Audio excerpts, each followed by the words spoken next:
হরে কৃষ্ণ। শ্রীমদ্ ভগবদ গীতা, শ্রীমদ্ ভগবদ গীতার এই যে গ্যালারি করা হয়েছে, প্রথমেই আমরা এই গ্যালারির ইন্ট্রোডাকশনে আসছি। ইন্ট্রোডাকশনে আপনারা দেখতে পাচ্ছেন যে আমাদের জীবনে শ্রীমদ্ ভগবদ গীতার কি প্রয়োজন। এখানে প্রয়োজনীয়তা বর্ণনা করা হয়েছে, আপনি কি প্রাপ্ত হবেন শ্রীমদ্ ভগবদ গীতা থেকে। শ্রীমদ্ ভগবদ গীতা থেকে আপনি জানতে পারবেন কে ভগবান, কে আরাধ্য, আমরা জীবেরা কার সৃষ্ট, ভগবান কিভাবে সব কিছুর নিয়ন্ত্রক, কিভাবে আমরা আমাদের জীবনে সদ্ব্যবহার করতে পারি, মনুষ্য জীবনের উদ্দেশ্য কী, কিভাবে আনন্দময় জীবন লাভ করা যায়, আমাদের প্রকৃত ধর্ম কী, কিভাবে অন্তকালের প্রস্তুতি নিতে হয়, আমাদের জন্ম মৃত্যু চক্র কিভাবে সমাপ্ত হতে পারে, আমাদের প্রকৃত গন্তব্যস্থল কোথায়, সমস্ত জীবের প্রতি ভগবানের সর্বশ্রেষ্ঠ উপদেশ কী। এছাড়াও আমাদের সমগ্র জীবনের যাবতীয় প্রশ্নের উত্তর আপনি শ্রীমদ্ ভগবদ গীতায় পাবেন। এখন আমরা প্রতিটি অধ্যায়ের থেকে সার সংক্ষেপ আলোচনা করব। প্রথমেই আসছে বিষাদ যোগ।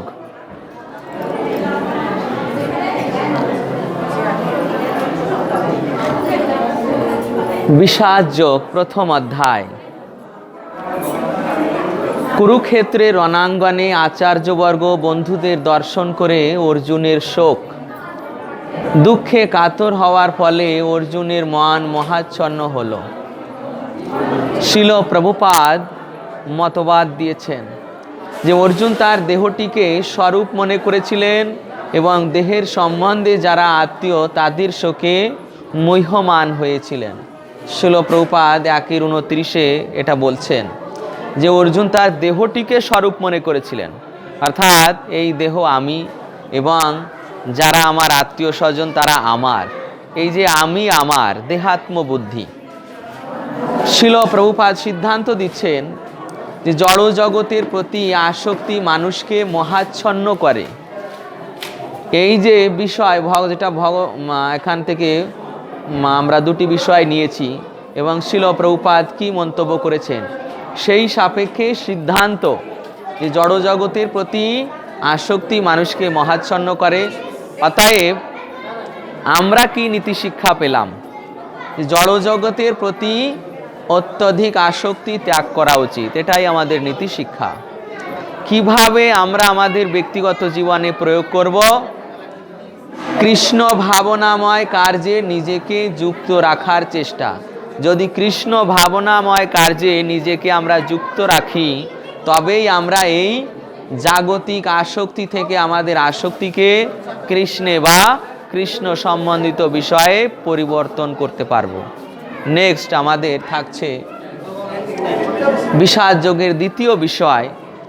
কুলধর্ম বিনষ্টের ভয়ে উদ্বিগ্ন অর্জুন হয়েছিলেন। স্বজনদের হত্যাজনিত পাপের ভয়ে তিনি যুদ্ধ পরিত্যাগ করেছিলেন। তো প্রভুপাদ সিদ্ধান্ত দিচ্ছেন যে সমস্ত লোক ভক্তিযোগ সাধন করেন তাদের বংশানুক্রমিক রীতিনীতি অনুষ্ঠান করার প্রয়োজন হয় না। অর্থাৎ যিনি ভক্তিযোগে যুক্ত হয়ে গিয়েছেন তার এই প্রকার কোনো বংশানুক্রমিক রীতিনীতি বা তার আর কোনো প্রকার ঋণ থাকে না। তাই আমরা সিদ্ধান্ত পেয়েছি যিনি শ্রীকৃষ্ণের শরণ নিয়েছেন তিনি সমস্ত ঋণ থেকে মুক্ত। মাতৃঋণ, পিতৃঋণ, ভূত ঋণ, আপ্ত ঋণ, যত প্রকার ঋণ রয়েছে সমস্ত ঋণ থেকে তিনি মুক্ত হয়ে যান। আমরা আমাদের ব্যক্তিগত জীবনে কিভাবে প্রয়োগ করব? নীতি শিক্ষা রয়েছে আমাদের পূর্বে, যে এই ঋণ থেকে আমরা মুক্ত হয়ে যাই শ্রীকৃষ্ণের ভক্তি করার মাধ্যমে। তাহলে আমাদের জীবনে নীতি শিক্ষা কি? শ্রীকৃষ্ণের প্রতি পূর্ণ শরণাগত হওয়ার চেষ্টা করা। শ্রীকৃষ্ণের প্রতি যখন আমরা পূর্ণরূপে শরণাগত হব তখন আমরা সমস্ত ঋণ থেকে মুক্ত হয়ে যাব। অতএব আমাদের ব্যক্তিগত জীবনে প্রয়োগ যে কিভাবে আমরা পূর্ণ শরণাগত হব, এই ষড়ঙ্গ শরণাগতির মাধ্যমে। দৈন্য আত্মনিবেদন গোপতৃত্বে বরণ, অবশ্য রক্ষিবে কৃষ্ণ বিশ্বাস ও পালন, ভক্তি অনুকূল মাত্র কার্যেরও স্বীকার, ভক্তি প্রতিকূল ভাব বর্জন অঙ্গীকার। এই যে ছয়টি শরণাগতির যে বৈশিষ্ট্য, এটা যদি আমরা নিজেদের জীবনে আচরণ করি তবে আমরা কৃষ্ণের পূর্ণরূপে শরণাগত হয়ে যাব। নেক্সট আসছে আমাদের দ্বিতীয় অধ্যায় সাংখ্যযোগ। সাংখ্যযোগে দেখছেন এই একটি চিত্র, যেখানে আত্মা, সমস্ত দেহে একই আত্মা বর্তমান, কিন্তু দেহটা পরিবর্তন হয়ে যাচ্ছে, ছোট থেকে বড়, বড় থেকে যুবক, যুবক থেকে বৃদ্ধ, আবার সে মারা যাচ্ছে, আবার সে নতুন দেহ ধারণ করছে। এইভাবে শুধু দেহেরই পরিবর্তন হচ্ছে, চিন্ময় আত্মার কোনো পরিবর্তন হচ্ছে না। এই বিষয় ছিল জীর্ণ বস্ত্র ত্যাগের ন্যায় আত্মার জীর্ণ শরীর ত্যাগ ও নতুন দেহ ধারণ। আত্মা অবিনাশী, শাশ্বত, জন্মরহিত, অক্ষয় এবং সনাতন। শিল প্রভুপাদ অভিমত প্রকাশ করেছেন যে ভগবান শ্রীকৃষ্ণ এখানে অর্জুনকে শিক্ষা দিয়েছেন যে মানুষের প্রকৃত পরিচয় হচ্ছে তার আত্মা, এবং সে আত্মাকে কখনো হত্যা করা যায় না। শিল প্রভুপাদ 2-21 নম্বর পার্পটে এটা বলছেন। অতএব সিদ্ধান্ত আমরা পেয়েছি এই দুটি বিষয় থেকে, প্রভুপাদের মতামত এবং ভগবদ গীতার বিষয় থেকে আমরা সিদ্ধান্ত পেয়েছি জীবাত্মার জন্ম মৃত্যু অসম্ভব, অতএব শোক করার কোনো কারণ নেই। আমাদের জীবনে নীতি শিক্ষা কি? যে দেহের বিনাশে শোক করা উচিত নয়। এটাই আমাদের ব্যক্তিগত জীবনে নীতি শিক্ষা। কিভাবে আমরা প্রয়োগ করব এটাকে? কৃষ্ণ ভাবনায় দেহের সদ্ব্যবহার করা। দেহকে কিভাবে প্রয়োগ করব? কৃষ্ণ ভাবনায় দেহের সদ্ব্যবহারের দ্বারা, অর্থাৎ কৃষ্ণ কর্মে, যেন আমরা সকলে কৃষ্ণ কর্মকৃত হতে পারি। নেক্সট থাকছে ইন্দ্রিয়গুলিকে ইন্দ্রিয়ের বিষয় থেকে প্রত্যাহার কূর্মের ন্যায় পরম দৃষ্টা নিবর্ততে। ইন্দ্রিয়গুলিকে ইন্দ্রিয়ের বিষয় থেকে প্রত্যাহার কূর্মের ন্যায়, যেমন চিত্রে দেখানো হয়েছে যে একটি বাঘ আসছে, দেখে কূর্ম তার সমস্ত অঙ্গ প্রত্যঙ্গকে শরীরের ভিতর ঢুকে নিয়েছে, আবার যখন মুক্ত পরিবেশ, ভয় কেটে গিয়েছে, তখন বার করে সে তার যাত্রা করছে। ঠিক তেমন ভগবত ভক্ত যখন ইন্দ্রিয় সুখ ভোগের সময় আসে তখন ইন্দ্রিয়কে গুটিয়ে নেন, আর যখন ভগবানের সেবার সময় আসে তখন সেই ইন্দ্রিয় দিয়ে ভগবানের সেবা করেন। তাই বলা হচ্ছে কর্ম যেমন বিপদে তার হাত পা গুটিয়ে নেয়, প্রয়োজন হলে বার করে, তেমন ভগবত ভক্ত ভগবানের সেবার ক্ষেত্রেই তার ইন্দ্রিয়গুলিকে কেবল প্রয়োগ করেন। শিল প্রভুপাদ 2-58 নম্বর পার্পটে বলছেন। সিদ্ধান্ত দেওয়া হয়ে সিদ্ধান্ত আমরা পেয়েছি যে ইন্দ্রিয়ের দ্বারা শ্রীকৃষ্ণের সেবায় যুক্ত থাকার মাধ্যমেই ইন্দ্রিয় নিয়ন্ত্রিত হয়। শিল প্রভুপাদের মতামত এবং এই যে বিষয় ভগবদ গীতার বিষয় সাপেক্ষে আমরা সিদ্ধান্ত পেয়েছি যে ইন্দ্রিয়ের দ্বারা শ্রীকৃষ্ণের সেবায় যুক্ত থাকার মাধ্যমেই ইন্দ্রিয় কেবল নিয়ন্ত্রিত হয়। অতএব আমাদের জীবনে কি নীতি শিক্ষা পাই? ইন্দ্রিয়ের দ্বারা কৃষ্ণ ভাবনাময় কর্ম করা উচিত। আমাদের এই কৃষ্ণ ভাবনাময় কর্মই করা উচিত। ব্যক্তিগত জীবনে আমরা কিভাবে প্রয়োগ করব? যেমন অম্বরীশ মহারাজ, তিনি কৃষ্ণের সেবায় যুক্ত ছিলেন, ঠিক তেমন অম্বরীশ মহারাজের মতো সমস্ত ইন্দ্রিয় দিয়ে শ্রীকৃষ্ণের সেবায় নিজেকে যুক্ত রাখব। এরপর আমাদের তৃতীয় অধ্যায় আসছে কর্মযোগ। কর্মযোগে প্রথমেই 3টি কর্মকে দেখানো হয়েছে: অকর্ম, বিকর্ম এবং সকাম কর্ম। অকর্ম, বিকর্ম এবং সকাম কর্ম। অকর্ম কি? যেমন কোনো ভক্ত ভগবানের সেবা করছেন, ভগবানের আরাধনা করছেন, কৃষ্ণ ভাবনাময় প্রচার কার্যে নিয়োজিত আছেন, বা কৃষ্ণের যে কোনো প্রকার সেবায় নিয়োজিত আছেন, এই যে কোনো প্রকার ভগবানের সেবা, এটাই হচ্ছে অকর্ম। অর্থাৎ যাতে কোনো কর্মফল উৎপন্ন হয় না, না পাপ না পুণ্য, কোনোটি উৎপন্ন হয় না। নিজের ইন্দ্রিয় তৃপ্তি বিধানের জন্য অনুষ্ঠিত কর্মকে বিকর্ম বলা হয়, অথবা সকাম কর্ম। নিজের ইন্দ্রিয় তৃপ্তি বিধানের জন্য, মনে করুন কোনো অভক্ত তার নিজের ইন্দ্রিয় তৃপ্তির জন্য মাছ মাংস আহার করছে। এই যে মাছ মাংস আহার করছে, এটা বেদ নিষিদ্ধ কর্ম, অতএব এটা বিকর্ম, অর্থাৎ পাপমূলক কর্ম। এর ফল কি? শাস্তিভোগ, নরকে তাকে শাস্তিভোগ করতে হবে।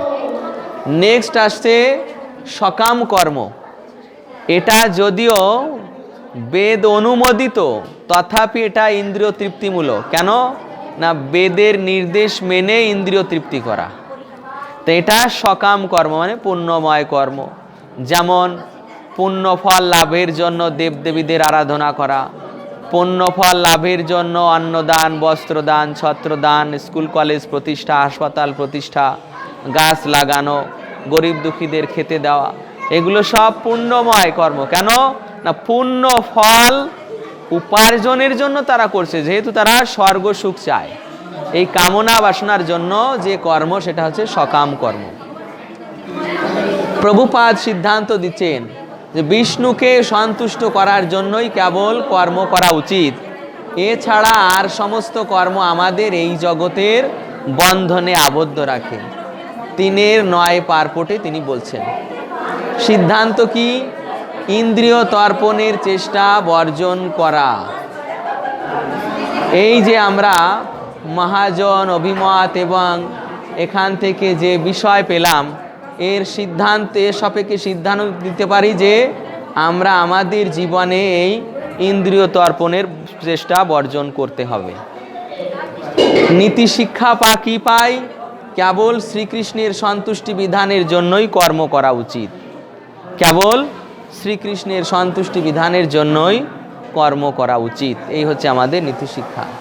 এরপর ব্যক্তিগত জীবনে আমাদের প্রয়োগ রয়েছে যে কৃষ্ণ ভাবনাময় কর্মে যুক্ত থাকা। যদি আমরা কৃষ্ণ ভাবনাময় কর্মে যুক্ত থাকি, তাহলে আমাদের আর ওই সকাম কর্ম হবে না, বিকর্ম হবে না, আমাদের ওটা অকর্ম হবে, যার ফলে আমাদের সুকৃতি হবে এবং সেই সুকৃতি আমাদের ভগবত ধামে পৌঁছে দেবে। দ্বিতীয় বিষয় রয়েছে এই অধ্যায়ে যে শ্রেষ্ঠ ব্যক্তি যেভাবে আচরণ করেন, সাধারণ মানুষ তার অনুকরণ করে। সাধারণ মানুষদের এমন একজন নেতার প্রয়োজন হয় যিনি নিজের আচরণের মাধ্যমে তাদের শিক্ষা দিতে পারেন। যেমন আমাদের প্রতিষ্ঠাতা আচার্য শিল প্রভুপাদ, শিল অভয় চরণ অরবিন্দ ভক্তিবেদান্ত স্বামী প্রভুপাদ, তিনি দীক্ষা নিয়েছিলেন শিল ভক্তি সিদ্ধান্ত সরস্বতী প্রভুপাদের নিকট থেকে। দীক্ষা নিয়েছেন, মালা জপ করেছেন, হরিনাম করেছেন, ভগবত ভক্তির আচরণ করেছেন, তারপর তিনি গুরু হয়েছেন। আপনি আচরি ধর্ম জীবেরে শিখায়, নিজে না আচরিলে শেখানো না যায়। নিজে আচরণ করে তারপর শিক্ষা দিচ্ছেন। তো এইভাবে তিনি যে নিজে আচরণ করে শিক্ষা দিচ্ছেন, এটাই এখানে মতামত প্রকাশ করা হয়েছে যে নিজের আচরণের মাধ্যমে তারপর শিক্ষা দিতে হবে। তাই প্রভুপাদ বলছেন, জনসাধারণকে শিক্ষা দিতে হলে শিক্ষককে অবশ্যই শাস্ত্রের আদর্শ মেনে চলতে হবে। আমরা আমাদের জীবনে কি সিদ্ধান্ত পেয়েছি? যে শ্রেষ্ঠ ব্যক্তির আচরণকেই মানুষ প্রমাণ রূপে গ্রহণ করে। শ্রেষ্ঠ ব্যক্তির যে আচরণ, সেই আচরণকেই মানুষ প্রমাণ রূপে গ্রহণ করে। তাই নীতি শিক্ষা আমাদের জীবনে যে শিক্ষা দেওয়ার আগে থেকেই শিক্ষকের সঠিকভাবে আচরণ করা উচিত।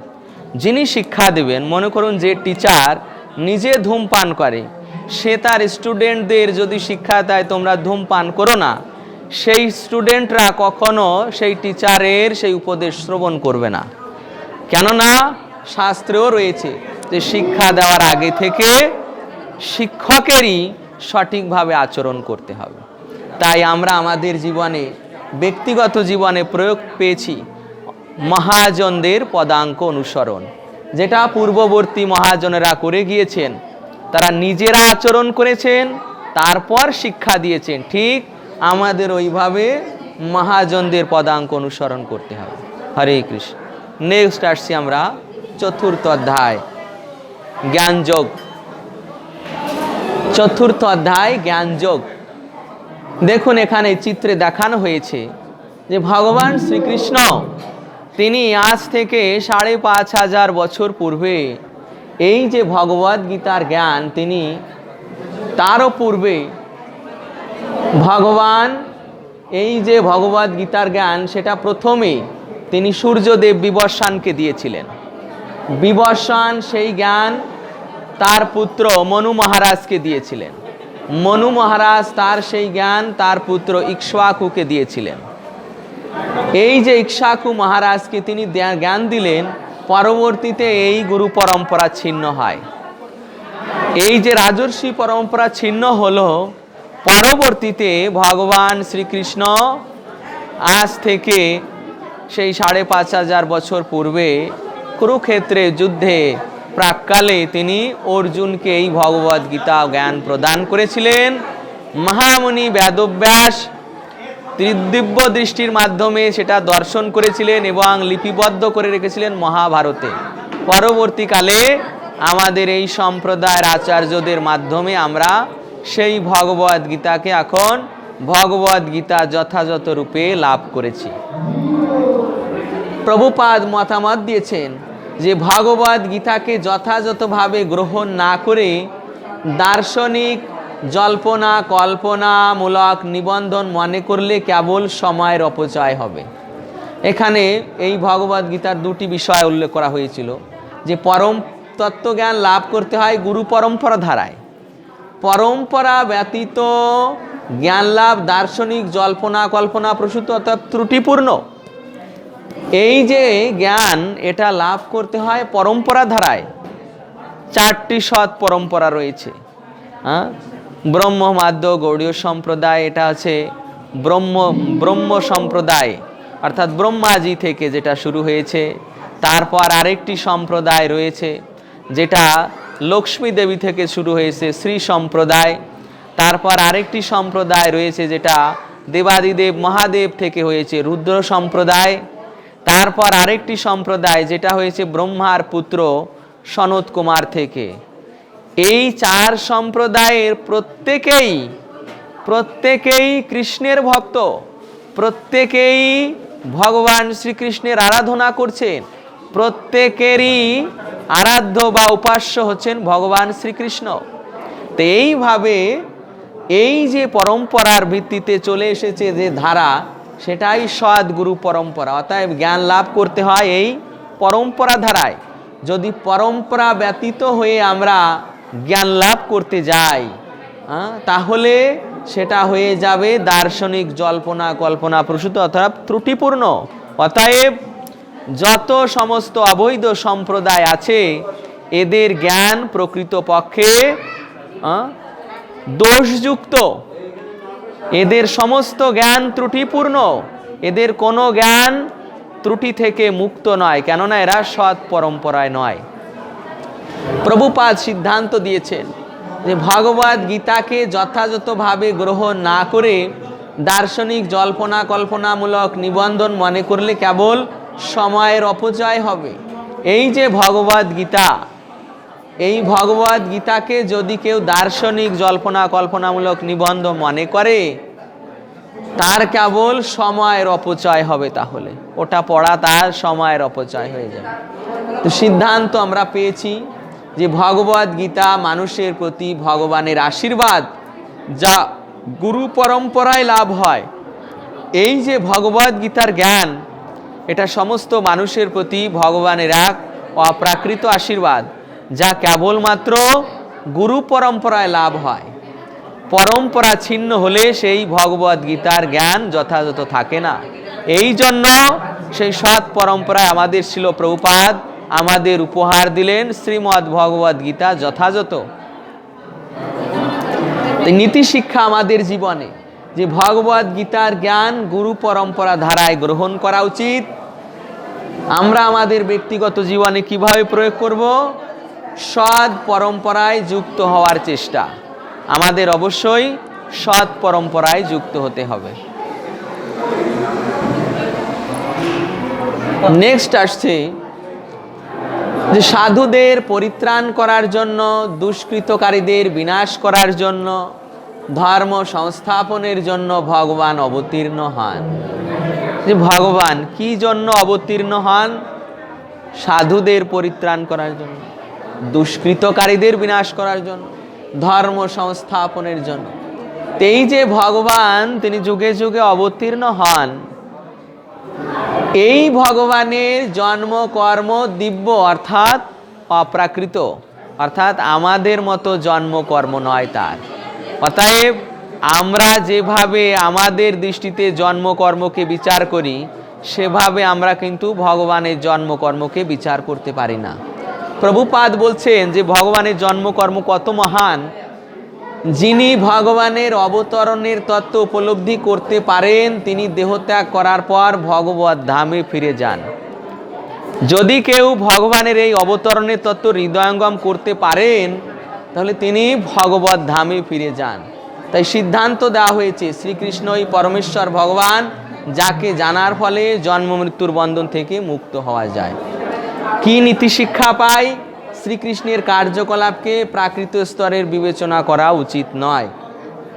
আমাদের ব্যক্তিগত জীবনে প্রয়োগ, শ্রীকৃষ্ণের বিষয় আলোচনার পূর্বে তাকে ভগবান রূপে স্বীকার করা। তিনি কোনো সাধারণ ব্যক্তি নন, তিনি পরমেশ্বর ভগবান। এই জন্য তার আলোচনার পূর্বে তাকে ভগবান রূপে স্বীকার করা। নেক্সট আসছে আপনার কর্ম সন্ন্যাস যোগ, পঞ্চম অধ্যায়। জ্ঞানবান পণ্ডিতেরা বিদ্যা বিনয় সম্পন্ন ব্রাহ্মণ, গাভী, হস্তি, কুকুর ও চণ্ডাল সকলের প্রতি সমদর্শী, সমদৃষ্টি সম্পন্ন ব্যক্তি জড়বন্ধন থেকে মুক্ত হন। এই দুটি বিষয় এখানে আলোচনা করা হয়েছে। যে জ্ঞানবান পণ্ডিত, তিনি দেখুন একজন ব্রাহ্মণ, একটা গাভী, হস্তি, কুকুর সকলের প্রতি সমদর্শী। কিভাবে না, তার দৃষ্টিটা পড়ছে কোথায়? আত্মার দিকে, দেহের দিকে নয়। তিনি সমস্ত জীবের হৃদয়ে পরমাত্মাকে দর্শন করছেন। এই হচ্ছে তার সমদৃষ্টিত্ব।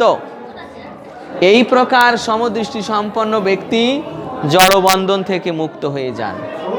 তাই প্রভুপাদ অভিমত দিয়েছেন যে কৃষ্ণ ভক্ত কখনোই জাতি অথবা কুলের মধ্যে পার্থক্য বিচার করেন না। যিনি কৃষ্ণ ভক্ত তিনি কখনো জাতি, এ কোন জাত, শূদ্র, স্ত্রী, দ্বিজবন্ধু, কি স্বদেশী কি বিদেশি, কি কালো বর্ণের কি ফর্সা, এই প্রকার কৃষ্ণ ভক্তের মধ্যে কোনো জাতি কুলের মধ্যে পার্থক্য বিচার নেই। সিদ্ধান্ত দেওয়া হয়েছে যে ভাগবত তত্ত্বজ্ঞানীর দৃষ্টিতে দেহজাত ভেদগুলি নিরর্থক। যিনি ভগবত তত্ত্বজ্ঞানী তার দৃষ্টিতে এই যে দেহজাত ভেদ, এটা নিরর্থক। নীতি কি শিক্ষা পাই আমরা? পরমাত্মা প্রত্যেক দেহে বিরাজিত, জেনে কাউকে অবজ্ঞা করা উচিত নয়। যেহেতু প্রত্যেক দেহে পরমাত্মা বিরাজিত, এই জন্য কারো অবজ্ঞা করা উচিত নয়। আমরা কিভাবে এটাকে গ্রহণ করব? সকলকে ভগবানের সঙ্গে সম্বন্ধ জ্ঞানে দর্শন করা, যে সমস্ত জীব তারা ভগবানের সন্তান। চৈতন্য চরিতামৃতে রয়েছে, জীবে সম্মান দিবে জানি কৃষ্ণ অধিষ্ঠান। যে সমস্ত জীবের হৃদয়ে পরমাত্মা রূপে ভগবান বিরাজিত, সমস্ত জীব ভগবানের সন্তান। এই হিসাবে কাউকে অবজ্ঞা করা ঠিক নয়। দ্বিতীয় বিষয় এই অধ্যায়ের, শ্রীকৃষ্ণই সমস্ত যজ্ঞ তপস্যার পরম ভোক্তা, শ্রীকৃষ্ণই সর্বলোকের মহেশ্বর এবং সকলের সুহৃদ। ভগবান শ্রীকৃষ্ণ সমস্ত যজ্ঞ, এই যে যজ্ঞ, সমস্ত প্রকার যজ্ঞ, সমস্ত প্রকার তপস্যা, সমস্ত প্রকার কর্মের তিনিই ভোক্তা এবং তিনি সর্বলোকের মহেশ্বর, সকলের শুরু। সর্বলোকের মানে সমস্ত জগতের ঈশ্বর, যত জগৎ রয়েছে সমস্ত জগতের ঈশ্বর হচ্ছেন শ্রীকৃষ্ণ এবং সকলের সুহৃদ, বন্ধু মিত্র, তারপর সুহৃদ, যিনি অপরের প্রকৃত হিতাকাঙ্ক্ষী। কেউ তার মঙ্গল চাইলেও তিনি তার মঙ্গল চান, এরূপ ব্যক্তি হচ্ছে সুহৃদ। তো সেই শ্রীকৃষ্ণই হচ্ছেন সকলের সুহৃদ। এইভাবে প্রভুপাদ অভিমত দিচ্ছে যে শান্তি লাভের সবচেয়ে শ্রেষ্ঠ নীতি হচ্ছে ভগবান শ্রীকৃষ্ণ হচ্ছেন সমস্ত কর্মের ভোক্তা, এটি উপলব্ধি করা। তাই মানুষের কর্তব্য হচ্ছে ভগবানের সেবায় সব কিছু উৎসর্গ করা। এটাই হচ্ছে শান্তি লাভের সূত্র, যে ভগবানের সেবায় সব কিছু উৎসর্গ করা, জীবন, ধন, প্রাণ, অর্থ আদি সমস্ত কিছু ভগবানের সেবায় নিবেদিত করা। এটাই হচ্ছে শান্তি লাভের প্রকৃত সূত্র। তাই সিদ্ধান্ত আমরা পেয়েছি যে একমাত্র ভক্তিযোগী মানুষকে প্রকৃত শান্তি দিতে পারে। প্রকৃত শান্তি একমাত্র ভক্তিযোগ থেকেই আমরা প্রাপ্ত হতে পারি। আমাদের জীবনে নীতি শিক্ষা যে সর্বান্তকরণে ভক্তিযোগকেই আশ্রয় করা উচিত। অতএব আমরা আমাদের জীবনে কিভাবে প্রয়োগ করতে পারি? দেখুন, ভগবান শ্রীকৃষ্ণের সেবায় নিয়োজিত থাকার মাধ্যমে যদি আমরা আমাদের সমস্ত জীবন কৃষ্ণ সেবায় নিয়োজিত রাখতে পারি, তবেই আমরা এই যে ভগবান শ্রীকৃষ্ণ বলছেন যে তিনি সর্বলোকের মহেশ্বর, সকলের সুহৃদ, আমরা যদি এইভাবে ভক্তিযোগে নিয়োজিত থাকি তাহলে আমরা তাকে প্রাপ্ত হতে পারি।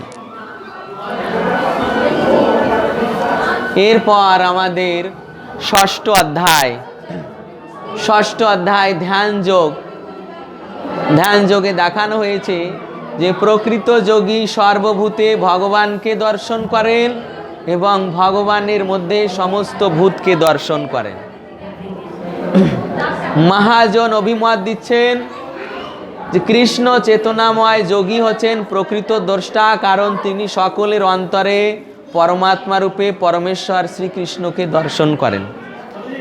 এই যে প্রকৃত যোগী সমস্ত জীবের হৃদয়ে ভগবানকে দর্শন করছেন, তাহলে সমস্ত জীবের হৃদয়ে ভগবান, আবার এই ভগবান তিনি বিরাট রূপে, অর্থাৎ যে গর্ভদোকসায়ী বিষ্ণু তার আবার বিরাট রূপ, সেই বিরাট রূপে তিনি সমগ্র ব্রহ্মাণ্ডকে তিনি ধারণ করে আছেন। বিরাট রূপে ভগবান গর্ভদোকসায়ী বিষ্ণু, তারই সেই বিরাট রূপ। সেই বিরাট রূপের ভিতরই এই 14 ভুবন। ভগবান আমাদের হৃদয়ে, আবার ভগবান আমাদের বাইরে, সমস্ত কিছু নিয়ে তিনি বিস্তৃত। পরমাত্মা রূপে হৃদয়ে, আবার বিরাট রূপে তিনি সমস্ত কিছুকে তার ভিতর নিয়ে আছেন। তাই বলা হচ্ছে যে তিনি সকলের অন্তরে বিরাজমান, সর্বভূতে ভগবান, আবার সমস্ত ভূতের ভিতর ভগবান। ভূত মানে এখানে জীব। সিদ্ধান্ত দেওয়া হয়েছে যে ভগবান সকলের হৃদয়ে অবস্থান করলেও তিনি সর্বাবস্থায় কিন্তু নিষ্কলুষ থাকেন। এই যে ভগবান একটা নিকৃষ্ট প্রাণী, মনে করুন শূকরের দেহে আছে কি কুকুরের দেহে আছে ভগবান পরমাত্মা রূপে, তাই বলে তিনি কিন্তু ওই শূকরের মতো অপবিত্র হয়ে যান না, কুকুরের মতো অপবিত্র হয়ে যান না, তিনি সর্বাবস্থায় নিষ্কলুষ থাকেন। অতএব নীতি শিক্ষা আমাদের কি? যে ভাগবত সম্বন্ধে সমস্ত জীবদের দর্শন করা। এই সমস্ত জীব তারা ভগবানের সঙ্গেই সম্বন্ধযুক্ত। যেহেতু সে তার স্বতন্ত্রের অপব্যবহার করেছে, তাই সে কুকুর হয়েছে বা শূকর হয়েছে, আর কেউ স্বতন্ত্রের সদ্ব্যবহার করেছে, কেউ মানুষ হয়েছে। এইভাবে তারা স্বতন্ত্রের সদ্ব্যবহার অপব্যবহারের জন্য মানুষ অথবা কুকুর হয়েছে। কিন্তু আমাদের দৃষ্টিতে, আমাদের যেটা বিবেচনায়, তাদের মধ্যে ওই দেহজাত ভেদগুলি দর্শন করা নিরর্থক। অতএব ব্যক্তিগত জীবনে আমরা প্রয়োগ করব কি, জীব হিংসা থেকে বিরত হওয়ার চেষ্টা। যেহেতু প্রত্যেকের হৃদয়ে ভগবান, অতএব কোনো জীবকে হত্যা করা উচিত নয়। যারা বলছে যে এই জীবেদের যদি মেরে না খাওয়া হয় তাহলে এদের সংখ্যা খুব বেড়ে যাবে, এই প্রকার সিদ্ধান্ত মায়াবাদী সিদ্ধান্ত, এই প্রকার সিদ্ধান্ত বৈষ্ণবীয় ফিলোসফিতে চলে না এবং এটা অবৈধ সিদ্ধান্ত। প্রত্যেক জীবের হৃদয়ে ভগবান, এটা জেনে এই জীব হিংসা থেকে আমাদের বিরত থাকতে হবে। এরপর রয়েছে এর দ্বিতীয় পার্ট। প্রতিটি জীবের ধর্ম হচ্ছে ভগবানের সেবা করা। ভগবত ভক্তই সমস্ত যোগীদের মধ্যে সর্বশ্রেষ্ঠ। প্রত্যেকটি জীব, যেহেতু আমরা পেলাম প্রত্যেকটি জীব ভগবানের সন্তান, অতএব প্রত্যেকটি জীবের ধর্ম হচ্ছে সেই ভগবানের সেবা করা। কেননা আবার বলছেন যে ভগবত ভক্তই সমস্ত জীবদের মধ্যে সর্বশ্রেষ্ঠ। সমস্ত যোগীদের মধ্যে যত প্রকার যোগী আছে, মুনি ঋষি আছেন তথাকথিত, সমস্ত যোগী মুনি ঋষিদের মধ্যে ভগবত ভক্তই শ্রেষ্ঠ, ভগবানই বলে দিয়েছেন। তাই প্রভুপাদ মতামত দিয়েছেন যে পরমেশ্বরের ভজনা না করে যে তার কর্তব্যে অবহেলা করে সে অবধারিতভাবে ভ্রষ্ট হয়ে অধঃপতিত হয়। যারা সাধারণ কর্মী তারা যদি ভগবানের আরাধনা না করে তাহলে তারা অধঃপতিত হয়ে যাবে। যারা যোগী মুনি তারা যদি ভগবানের আরাধনা না করে যোগ সাধনা করে, তো অন্য প্রকার তপস্যা করে, তাহলে তারা তাদের ওই যে তপস্যায় যা লাভ করবে সেটা লাভ করা সত্ত্বেও তারা অধঃপতিত হতে বাধ্য। কেননা আমরা ভাগবতে পেয়েছি যেখানে বলা হয়েছে যে ভগবানের চরণকে যারা অবজ্ঞা করছে তারা অধঃপতিত হয়ে যাবে, নিশ্চিত তারা অধঃপতিত হয়ে যাবে। এই প্রকার এখানে ভগবত গীতায়ও সেই সিদ্ধান্ত দেওয়া হয়েছে। আমরা সিদ্ধান্ত পেয়েছি অতএব যে কৃষ্ণ ভাবনামৃত লাভ করে কৃষ্ণ ভক্ত হওয়াই হচ্ছে যোগের সর্বোচ্চ শিখর। এই যে যোগ সাধনা বা ভক্তি যোগ, এই সমস্ত যোগ সাধনার চরম লক্ষ্য কি? কৃষ্ণ ভক্ত হওয়া। যদি আমি কৃষ্ণ ভক্ত হতে পারলাম তাহলেই আমার এই ভগবত ভক্তি সার্থক। এটাই হচ্ছে সমস্ত যোগের সর্বোচ্চ শিখর। নীতি শিক্ষা কি? ভক্তি যোগে কৃষ্ণ সেবাকে শ্রেষ্ঠ ধর্ম জ্ঞান করা উচিত। আমরা আমাদের জীবনে কি নীতি শিক্ষা গ্রহণ করব? যে ভক্তি যোগে এই যে কৃষ্ণ সেবা, এটাকেই আমাদের শ্রেষ্ঠ ধর্ম জ্ঞান